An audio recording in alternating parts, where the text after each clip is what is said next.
My fiancée said my brother satisfies her better, so I cancelled the wedding in 2 hours, took back the house, cut off my entire family who defended him, and rebuilt my life from scratch. 18 months later she's diseased, dumped, unemployed, and living with her parents while I'm dating someone who actually loves me. This is what happens when you betray the boring guy. I knew something was wrong 3 weeks before I found out the truth. I just didn't want to believe it. There's this thing that happens when you love someone completely. You start making excuses for them. You start explaining away the things that don't add up. You tell yourself you're being paranoid, insecure, jealous for no reason. You convince yourself that the woman you're about to marry, the woman who picked out wedding invitations with you and cried when you proposed, would never do something to destroy everything you've built together. You tell yourself that. And you believe it. Because the alternative is too painful to consider. My name is Derek. I'm 32 years old. And 18 months ago, I discovered that my fiancée had been sleeping with my brother for 3 months while we planned our wedding, shared our bed, and talked about the children we wanted to have. I'm writing this because I need to get it out. All of it. The anger, the grief, the cold satisfaction of watching karma do its work. I've kept most of this inside for a year and a half, shared it only with my therapist and a few close friends. But lately, I've been seeing posts online from men who are going through what I went through. Men who are being cheated on, gaslit, made to feel like they're crazy for questioning their partners. Men who are staying in relationships that are destroying them because they don't know there's another option. There is another option. You can leave. You can protect yourself. You can rebuild. I know because I did it. But let me start from the beginning. I met Megan at a friend's birthday party when I was 27. She was beautiful in a way that made me nervous to approach her. Long brown hair, green eyes, a laugh that filled the room. She was surrounded by people, the center of attention, and I was standing in the corner nursing a beer and wondering why I'd even come. My buddy Jake pushed me toward her. Literally pushed me. I stumbled, caught myself, and ended up face to face with this woman who was completely out of my league. "Hi," I said, like an idiot. "Hi," she said back. And smiled. That smile. I thought about that smile every day for the next 4 years. I thought it was real. I thought it was mine. We dated for 3 years before I proposed. I did everything right. I asked her father for permission. I planned a trip to the coast where we'd had our first weekend getaway. I got down on one knee at sunset on the beach, with the waves crashing behind us, and asked her to spend the rest of her life with me. She cried. She said yes. She told me I was everything she'd ever wanted. I believed her. The engagement was supposed to last a year. We set a date, booked a venue, started the whole wedding machine. Megan threw herself into the planning with an enthusiasm I found endearing. Pinterest boards everywhere. Vendor meetings every weekend. Conversations about color schemes and seating charts that went on for hours. I didn't care about any of it, honestly. I just wanted to marry her. The details didn't matter to me. What mattered was building a life with this woman I loved. I worked hard to give her that life. I'd been at my software engineering job for 6 years by then, climbing the ladder, saving money, building security. I bought a house 2 years into our relationship, a 3-bedroom fixer-upper that I spent weekends renovating. I wanted it to be our home. Our foundation. Megan moved in 8 months before the wedding. She didn't contribute much financially. She worked in marketing, made decent money, but somehow never seemed to have any savings. I didn't mind. I told myself we were a team. What was mine was hers. What a fool I was. 6 months before the wedding, my brother Ryan called. He'd been living in Austin for years, bouncing from job to job, relationship to relationship. The usual Ryan chaos. But this time, he was in real trouble. Lost his apartment. Lost his job. Had nowhere to go. "Can I crash with you for a few weeks?" he asked. "Just until I get back on my feet." I didn't hesitate. He was my brother. My blood. We'd grown up sharing a room, sharing secrets, sharing everything. Our parents had divorced when we were teenagers, and we'd leaned on each other through the fallout. Ryan had made some bad choices, sure, but he was family. "Of course," I said. "The guest room is yours." Megan wasn't thrilled when I told her. She said it would be awkward having someone else in the house so close to the wedding. She said Ryan made her uncomfortable sometimes, the way he looked at her. I should have listened to that. I should have asked what she meant. But I was so focused on being a good brother, on not abandoning family, that I dismissed her concerns. "It'll be fine," I said. "It's just for a few weeks." Ryan moved in on a Sunday. By Thursday, everything started to change. I didn't notice it at first. Or maybe I noticed but didn't let myself see. The way Megan's mood lifted when Ryan was around. The way she'd laugh at his jokes, louder and longer than she laughed at mine. The way she started dressing differently, wearing makeup on days she used to spend in sweatpants. I told myself she was just being friendly. Welcoming. Trying to make my brother feel at home. But there were other things. Things that piled up slowly, like snow accumulating on a roof. She started being protective of her phone. She'd angle it away when I walked by. She'd take calls in other rooms, saying it was work stuff. She'd text late at night, smiling at her screen with a look I didn't recognize. One night, I came home from work early. The office had cleared out, and I wanted to surprise Megan with dinner. I walked in quietly, thinking I'd sneak up and hug her from behind. I heard her voice before I saw her. She was in the kitchen, on the phone, laughing in a way I hadn't heard in months. Low and intimate. Almost musical. "Stop," she was saying. "You're terrible. I have to go. He'll be home soon." She hung up when she saw me. Her face flushed. She said it was just her friend Lisa, gossiping about some guy from work. I wanted to believe her. So I did. But that night, I couldn't sleep. I lay there in the dark, listening to Megan breathe, and felt something cold settle in my chest. A suspicion I couldn't name. A fear I couldn't face. The next few weeks were torture. I started paying attention to things I'd been ignoring. The way Ryan would find excuses to be alone with Megan. The way they'd stop talking when I entered a room. The way she'd pull away when I tried to kiss her, saying she was tired or stressed about the wedding. I started checking. Quietly. Carefully. I hated myself for it, but I couldn't stop. I noticed that Megan's yoga schedule didn't match her actual classes. She'd say she was going to a 6 p.m. session, but the studio's website showed that class was at 7 p.m. She'd come home from drinks with friends smelling like cologne that wasn't mine. And Ryan started avoiding eye contact with me. Started finding reasons to leave the room when I came home. Started acting like a man with something to hide. I didn't confront them. I didn't have proof. And part of me, a pathetic, desperate part, still hoped I was wrong. Still wanted to believe that my fiancée and my brother weren't capable of this betrayal. Then came the night everything ended. I'd been at a project meeting that ran late. I was exhausted, stressed, thinking about a deadline at work. All I wanted was to come home, eat something, and fall asleep next to the woman I loved. When I walked in, Megan was on the couch with a glass of wine. She looked at me the way you look at a stranger on the subway. Blank. Distant. Already gone. "Hey," I said. "Long day. You eat yet?" She shrugged. "I had something earlier." I sat down next to her, and her phone buzzed. She glanced at it, and I saw it. That smile. The one she used to give me. The one that made me feel like the luckiest man alive. She was giving it to her phone. To whoever was on the other end. Something in me snapped. "Who's that?" I asked. She didn't even look up. "No one." "Megan. Who is it?" And then she did something I never expected. She looked me dead in the eyes and told me the truth. All of it. She said it had started 3 months ago, when I was away at a conference. Ryan had come to check on her. One thing led to another. She said she tried to stop it but couldn't. She said he made her feel things I never had. She said she was confused, didn't know what she wanted, but couldn't keep lying. I sat there, frozen, as she dismantled our entire relationship with her words. I felt like I was watching the scene from outside my body. Like this couldn't actually be happening. Like I'd wake up any second and realize it was just a nightmare. Then she said the words that killed me. "Your brother satisfies me in ways you never could." She said it calmly.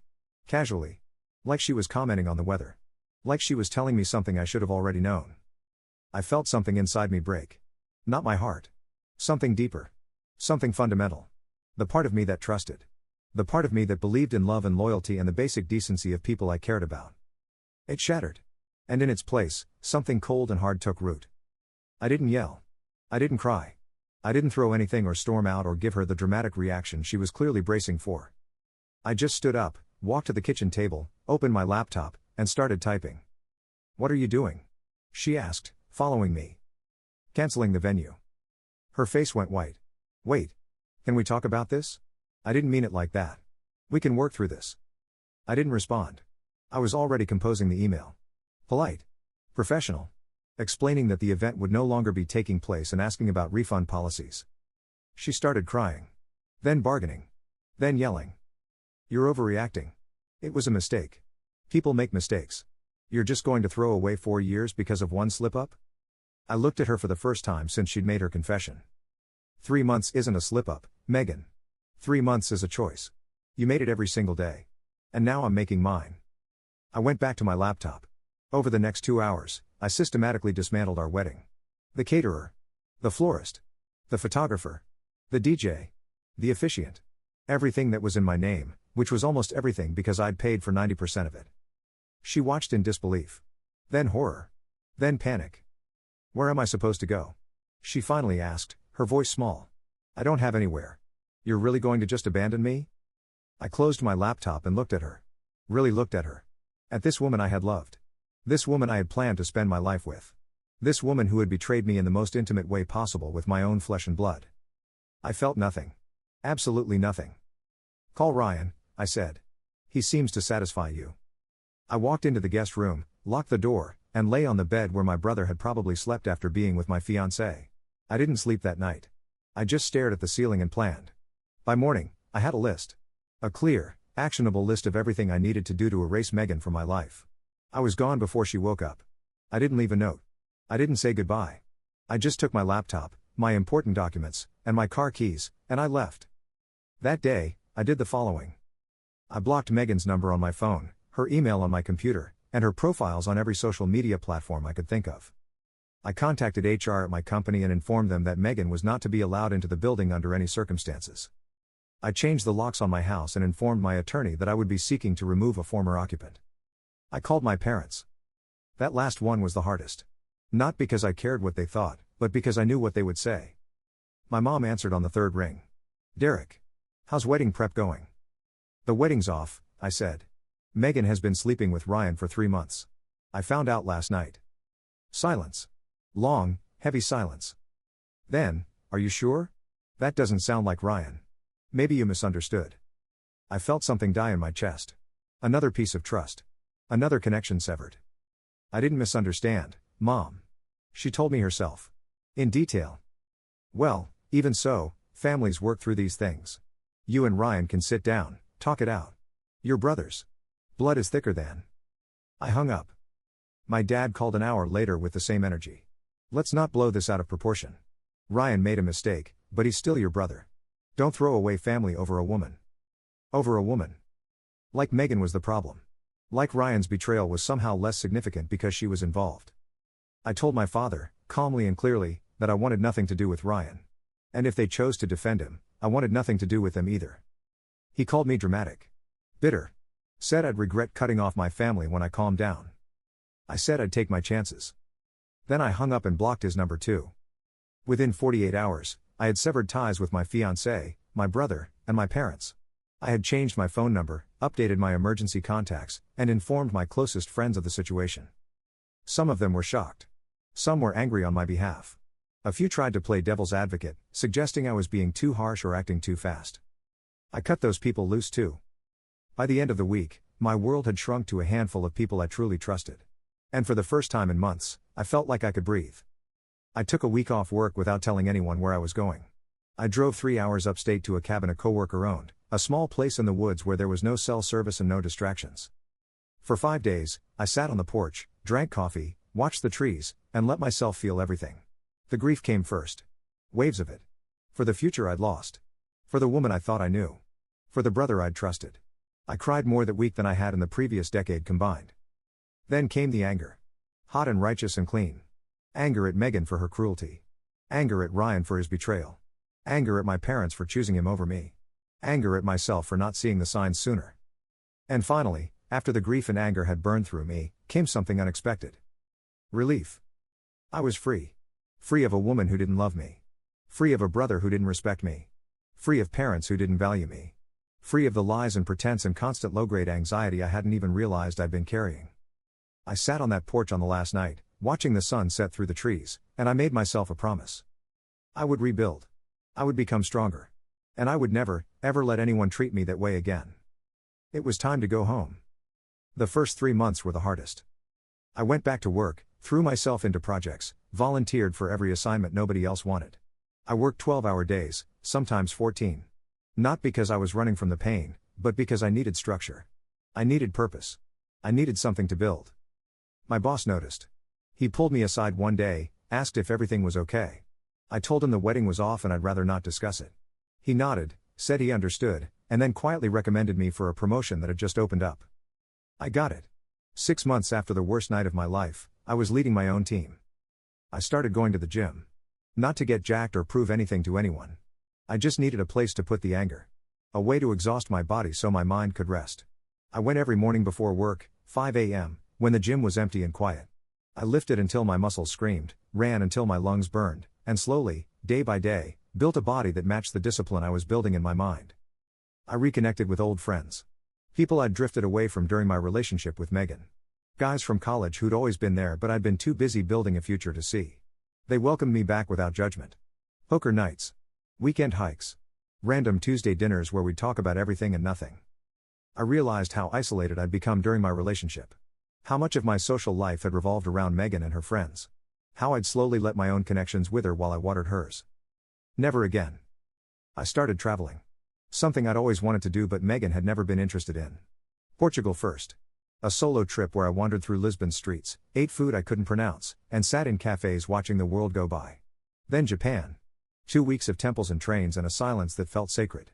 Then Colombia, where I hiked through mountains and realized I'd never felt more alive. Traveling alone taught me something important. I was good company. I didn't need someone else to complete me. I was already complete. Around the 8-month mark, I started dating again. Carefully. Slowly. Not looking for a relationship, just relearning how to connect with women without the weight of betrayal clouding every interaction. I met Sarah at a bookstore. Literally bumped into her in the history section. She was reaching for a book on the same shelf I was. We laughed, apologized, ended up talking for an hour, and exchanged numbers. I didn't rush anything. I told her early on that I'd been engaged, that it ended badly, that I was still sorting through some things. She listened without judgment, shared her own history of heartbreak, and said she wasn't in any hurry either. We took it slow. Coffee dates. Long walks. Phone calls that lasted until midnight. She didn't fill the hole Megan left. She was something entirely different. Something I chose with clear eyes and a healed heart. But I'm getting ahead of myself. Because while I was rebuilding, Megan's life was falling apart. And I'd be lying if I said I didn't feel a certain grim satisfaction watching it happen. I heard the updates through mutual friends. The kind who aren't really loyal to anyone but love to share gossip. At first, I told them I didn't want to know. That I'd moved on. That Megan was no longer my concern. But they kept telling me anyway. And eventually, I started listening. After I kicked her out, Megan moved in with Ryan. Of course she did. They thought they'd won. They thought they could ride off into the sunset together, finally free of the boring, stable guy who was holding them back. It lasted 11 weeks. Ryan, predictably, wasn't interested in a relationship. He was interested in the thrill. The forbidden. The excitement of stealing his brother's fiancée. Once Megan was just his girlfriend, cooking his dinners and asking about his day, the magic evaporated. He started pulling away. Started staying out late. Started picking fights over nothing. Eventually, he told her it wasn't working. Said she was too needy, said he didn't want to play house. He kicked her out with 2 suitcases and nowhere to go. The irony was almost poetic. She'd left me for him. Now he was leaving her for no one. Megan bounced around for months after that. Couch surfed with coworkers. Stayed in Airbnb she couldn't afford. Her friends had slowly distanced themselves after the affair came out. Most of them had been couples friends, people who knew us both and quietly sided with me once they learned the truth. Nobody wanted to be associated with the woman who slept with her fiancé's brother. Her job went next. Budget cuts, officially. But I heard through the grapevine that her performance had tanked. Hard to focus on spreadsheets when your entire life is crumbling. Then came the part I almost felt bad about. Almost. Ryan, in addition to being a disloyal brother and a terrible partner, was also apparently careless about his health. He'd picked something up during one of his many casual encounters. Something treatable but permanent. Something that would require medication and disclosure for the rest of Megan's life. He'd given it to her. And she hadn't known until months after they'd split. I found out through Ryan's ex-roommate, who'd heard it from someone else. The gossip chain was long and twisted, but the information was accurate. Megan was now dealing with a lifelong health condition courtesy of the man she'd destroyed our relationship for. I sat with that information for a long time. I'd be lying if I said I felt sorry for her. I didn't. Not really. She'd made her choices. She'd looked me in the eye and told me my brother satisfied her better. She'd broken every promise she'd ever made to me and felt no remorse. Consequences existed. This was hers. But I didn't celebrate either. There was no joy in her suffering. Just a quiet acknowledgement that actions have outcomes, and she was living hers. Around the year mark, Megan started reaching out. I don't know how she got my new number. Probably through my mom, who had spent months trying to heal the family despite my explicit wishes. The first text was long. Paragraphs of apology, explanation, regret. She said she'd made the worst mistake of her life. She said she didn't recognize the person she'd been. She said she'd been in therapy, working on herself, trying to understand why she destroyed the best thing that ever happened to her. She asked if we could talk. Just once. so she could apologize properly. I didn't respond. A week later, another message. Shorter. More desperate. She said she was struggling. Really struggling. She didn't have anyone left. She wasn't asking me to take her back. She just wanted to hear my voice. I didn't respond. Then came the voicemail. She was crying. The kind of crying that sounds like drowning. She said she understood if I never wanted to speak to her again. She said she deserved everything that happened. But she needed me to know she was sorry. Not for her sake. For mine. Because I deserved to hear it. She said she thought about me every day. Replayed that night in the kitchen over and over, wishing she could take it back. She said she threw away her entire future for a man who didn't even want her. And now she had nothing. Then she said something that made me stop and listen to the voicemail again. I thought I was settling with you. I thought I deserved more excitement. More passion. But you were the only person who ever really saw me. And I destroyed that because I was too stupid to know what I had. I listened to that message 3 times. Then I deleted it. Not out of cruelty. Not out of revenge. Just because I was done. I had spent a year rebuilding my life from rubble. I wasn't going to let her back in through guilt or pity. She made a choice. Choices have consequences. I was not obligated to soften hers. A few months later, I heard she'd moved back in with her parents. 1,000 miles away. Working part-time retail. No social media presence. No contact with anyone from our old life. She had effectively disappeared. My parents reached out around this time too. My mom sent a Christmas card. I threw it away unopened. My dad tried calling from a number I didn't recognize. I let it go to voicemail, heard him say something about family forgiving family, and deleted it without listening to the rest. Ryan, from what I gathered, was still being Ryan. Bouncing between jobs. Burning bridges. Making the same mistakes he'd always made. I didn't waste energy thinking about him. He wasn't my brother anymore. He was just someone I used to know. 18 months after that night in the kitchen, my life looked nothing like I'd imagined. And that was okay. It was better, actually. Cleaner. More honest. I had a job I loved, leading a team of people I respected. I had friends who showed up, who valued loyalty, who would never defend someone who'd betrayed me. I had hobbies and interests and a sense of self that wasn't dependent on anyone else's approval. And I had Sarah. Not a replacement for Megan. Something entirely different. Something I chose from a place of strength, not desperation. We're not engaged. We're not rushing anything. But when I look at her, I don't feel the anxiety I felt with Megan. The constant low-grade worry that I wasn't enough. The sense that I was always one wrong move away from losing her. I feel peace. Actual peace. Because I know who I am now. I know what I deserve. And I know that if Sarah ever decided she wanted something else, I would survive. I would be okay. I would still be me. That's what betrayal taught me. Not to trust less, but to trust myself more. Megan texts me every few months. Always some variation of I hope you're doing well or I'm still sorry. I never respond. I probably never will. Not because I hate her. The hate burned out long ago, replaced by something closer to indifference. I don't respond because I have nothing to say. We're strangers now. Whatever we had, whatever we were, died that night in the kitchen. There's no resurrection from that. No second chance. No reconciliation. Just 2 people who shared a history that one of them chose to destroy.